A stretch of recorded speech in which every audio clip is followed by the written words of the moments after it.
Hello and welcome to this video with the Crawl Guy and Mrs. Cooper. Hello. This is going to be a piece of training that we're going to deliver to our school, and it's just based on how we use OneNote.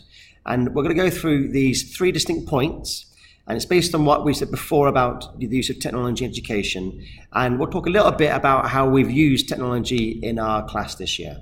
So our 3 points are: 1, that what makes OneNote good, at least in the way that we've used it, is that it begins with the actual thinking that the students need. It begins with the kind of pedagogy that we want to use, and then it uses the app. So in other words, it's a flipped classroom that works.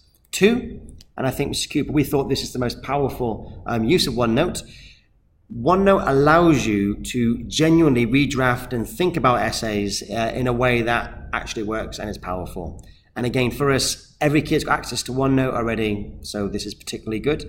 And then finally, OneNote allows us to enrich study for the best and the most eager. And we'll show you how we do this. So our first point is that it's a flipped classroom that works. So you can see on the left-hand side of our screen, we have an example of a PowerPoint for a lesson printed out in advance. And this PowerPoint might be anything from, say, 10, 20, 30 slides. And the idea is that Mrs. Cooper and myself would present this to the students before the lesson, and then the students can do some pre-reading. Mrs. Cooper, what do you think about the use of this in our lesson? Yeah, this is a fantastic resource, not only just for SEND kids, really, for all the students that we're with, but more so for SEND, because we're giving it to them maybe the week before, but this is what's happening the next week.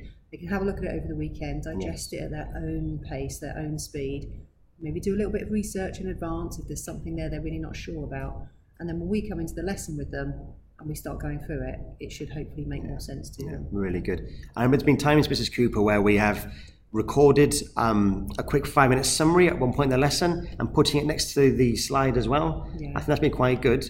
Probably still need something where the students are guided to go back to some of those recordings, at times. I think so, definitely. We have to sometimes put those reminders in and alert them either, via email or verbally that they need to go back and look at those points. And every student's different, so they're all going to need different points to be looking at. Spot on. One other point as well that we used, and I also pushed this in another class, is that you can post videos on there, and students can comment on the video to understand it, and then students comment on the comments of the video. And this is quite nice to, again, promote engagement. And maybe, like we were saying, a way of making students actually go back and look at the videos. And more so on their actual peers' work as well. Yes. When they actually go back and, I don't know, they seem to really enjoy looking at each other's work as well. Yes. And being able to critique it, but in a very constructive way. Yeah, superb. Okay, our second point, and we both agreed that this is the most powerful use of what we're doing, and we've seen this in many other ways before, where students record, or teachers rather, record feedback for students. Methods for students to use OneNote to respond to essays in a more thorough and interesting way. So just to say what we did physically, before Mr. Cooper, you talk about how we found this, students would paste their essay on the left-hand side of a OneNote page, and you can see there where I'm indicating this. They then paste the same essay on the right-hand side, and then, either yourself or myself, we would record our feedback, but draw highlights at the same time. And what makes OneNote very good, and there'll be another video afterwards to show you how this works, is that if the student, say, clicks on the 3 here, or the 3 here, it then jumps to that point in the audio recording. So if they want to know what is either good or needs to be improved about this paragraph here, they can click to that point in the audio recording. On the right-hand side, this is for minor edits, or editing for voice. And the students would record themselves reading out each paragraph or the whole thing in one go, as a student has done. And then on the right-hand side, they will make minor edits. The question for that is how often do adults read back through emails that they're about to send or their own work? Because that's not really something I do as much as I know I should do. Yeah, no, definitely not at all. And the good thing with this is they can repeat it again and again. It doesn't just have to be the once. They can redraft again.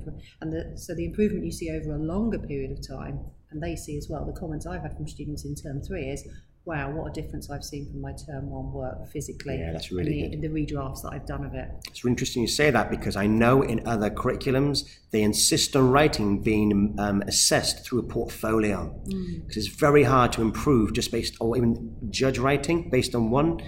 Patterns need to be seen. Yeah. In terms of like issues with this, we did find sometimes, particularly if a student has a Mac and we're using a PC or Windows, that the audio wouldn't always work. But we found that if they did the online version, that would almost always solve the problem. Okay. Is there anything else that you say about that, or? No, I think just to add to that, because we found that quite early on, we'd had one major glitch with it. We were just always making sure we checked, weren't we? So we didn't have that problem again. Yeah, definitely. And if you see on my Twitter feed, I've spoken a bit more about some of the glitches with OneNote. It's not perfect, but I think when it works, it's the best thing at the moment. And finally, just to show that it's possible to print articles, further enrichment to students. This is good for people who are really eager about the subject. Students can also post and share things as well. Did we get a bit of a culture of students posting articles in our lesson, Miss? We did. I mean, we had to set aside a little bit of time at the start of each lesson or towards the end, as it was an activity within the lesson to encourage them to do it. But I think once they realised how easy it was and how effective, they were happy. We had, times when they were accessing it outside of the lesson to do that. And I think, as you say, the most important thing with all of this stuff is to make sure that the students have time in the lesson to show that it's important.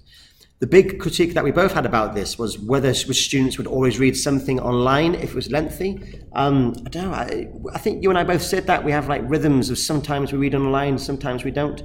What's your opinion about this? Yeah, I think it's either perhaps in you or it's not. It's something I do and I enjoy, but I'm speaking personally from my own children. It's not something, it puts them off. If it's too long and too wordy, it will put them off. So it does need to be quite specific and maybe quite short at times.